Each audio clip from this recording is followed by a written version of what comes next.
O Senhor esteja convosco. Ele está no meio de nós. Proclamação do Evangelho de Jesus Cristo segundo Lucas. Glória a vós, Senhor. Naquele tempo, disse Jesus aos fariseus: havia um homem rico, que se vestia com roupas finas e elegantes, e fazia festas esplêndidas todos os dias. Um pobre, chamado Lázaro, cheio de feridas, estava no chão, à porta do rico. Ele queria matar a fome com as sobras que caíam da mesa do rico. E além disso, vinham os cachorros lamber suas feridas. Quando o pobre morreu, os anjos levaram-no para junto de Abraão. Morreu também o rico e foi enterrado.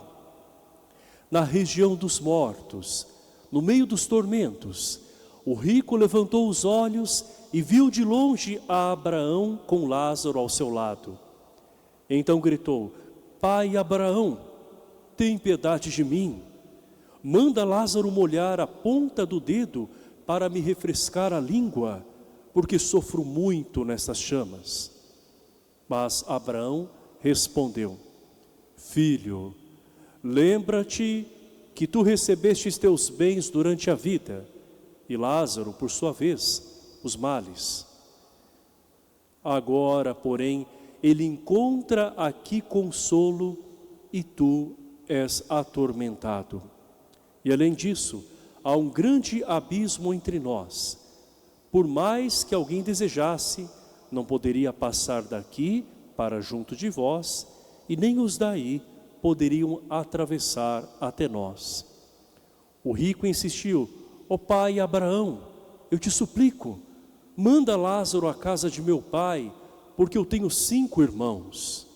Manda preveni-los para que não venham também eles para este lugar de tormento. Mas Abraão respondeu: eles têm Moisés e os profetas, que os escutem. O rico insistiu: não, pai Abraão, mas se um dos mortos for até eles, certamente vão se converter.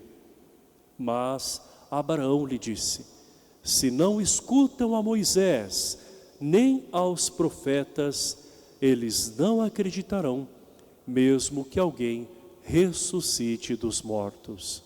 Esta é a palavra da salvação. Glória a vós, Senhor. Que as palavras do Santo Evangelho perdoem os nossos pecados. Amém. Amém.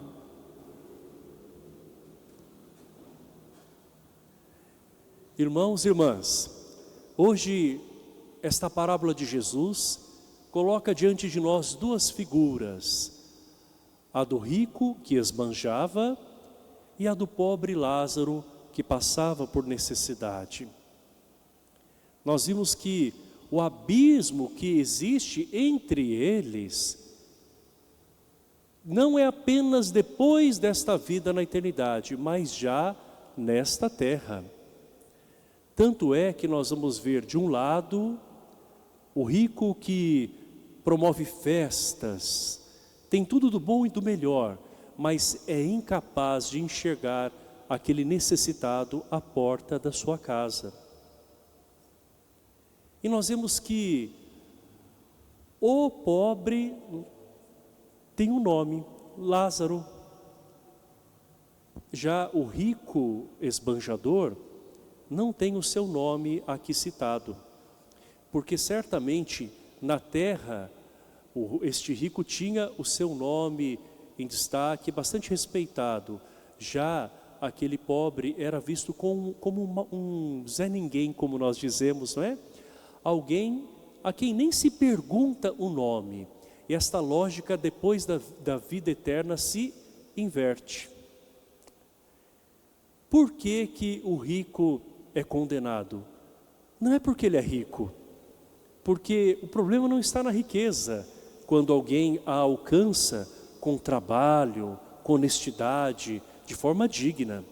O problema está na indiferença do rico, que não olha para aquele outro necessitado que estava com feridas, que eram lambidas pelos animais, porque havia a omissão de quem pudesse ajudar e que não fazia nada. O rico não tem o seu nome depois na eternidade, porque o nome quer dizer a identidade de uma pessoa também diante de Deus. Na Sagrada Escritura, o nome carrega uma simbologia da missão da pessoa. E este rico, ele deixa de lado a sua missão de cumprir um propósito de vida para apenas festejar e alimentar os seus prazeres sem pensar no próximo. Já Lázaro, quando falece, ele é recolhido pelos anjos e elevado para a glória.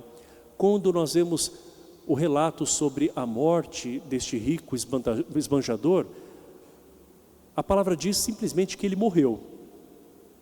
Porque, na verdade, ele morreu da mesma forma que ele viveu. Ou seja, sem a busca por Deus, sem o amor ao próximo. Então, a morte dele não é vista como uma passagem para a eternidade, mas simplesmente como um fato, assim como ele certamente viu muitas coisas nessa terra, simplesmente como fatos e não como sinais de Deus. Chega a eternidade e agora o rico é atormentado pela sua própria consciência, que é representada aqui pelas chamas, pela sede. Na verdade, o inferno é a solidão eterna, é a falta de sentido, é a falta de comunhão, é a falta de amor.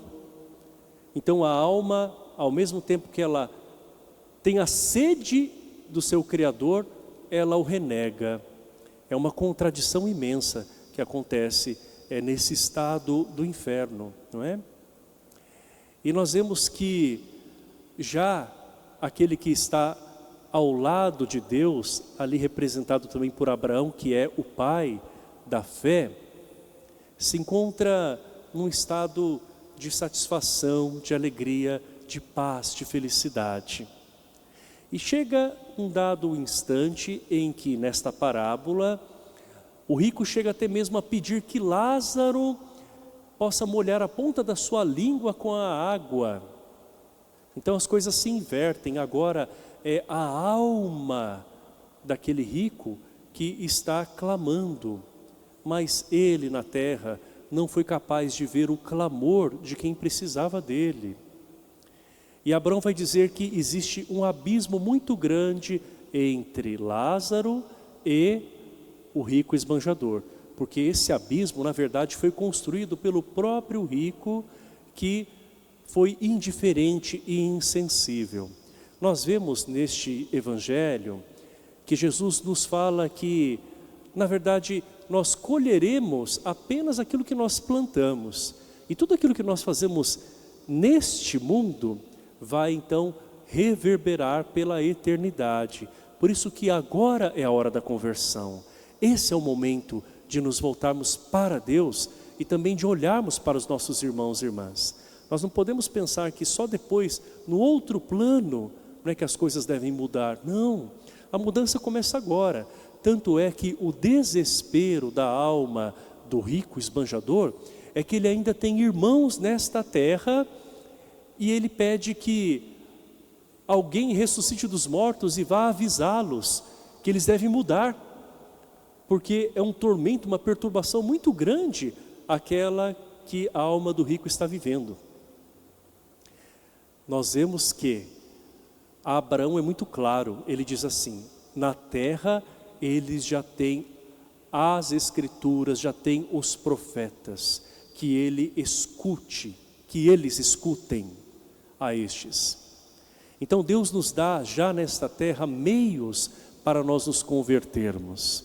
E nós precisamos desde já nos deixar tocar por esse Deus. A palavra já está nos falando. Os profetas já são aqueles que anunciam esta palavra. E a escritura de hoje, nesse trecho bíblico, é finalizada da seguinte forma. Vamos retomar aqui ao texto.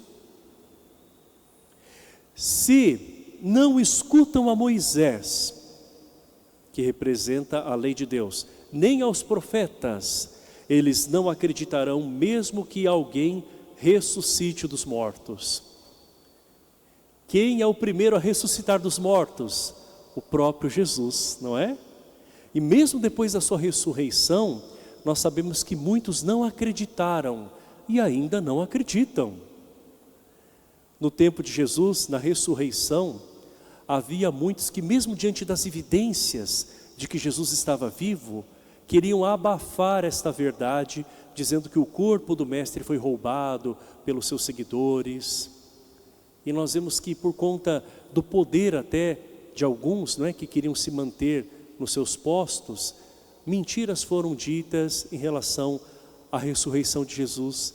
Então Jesus hoje nos fala através dessa parábola, mesmo que alguém ressuscite dos mortos, eles não se converterão.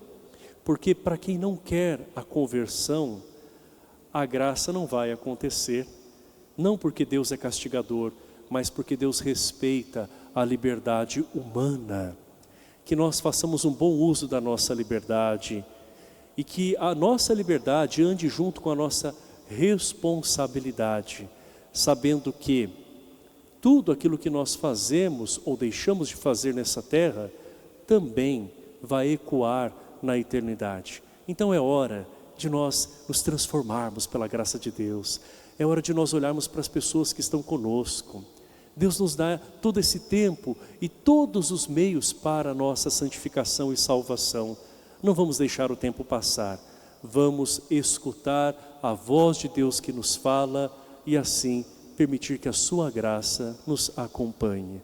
Louvado seja nosso Senhor Jesus Cristo. Para sempre seja louvado. Vamos ficar em pé.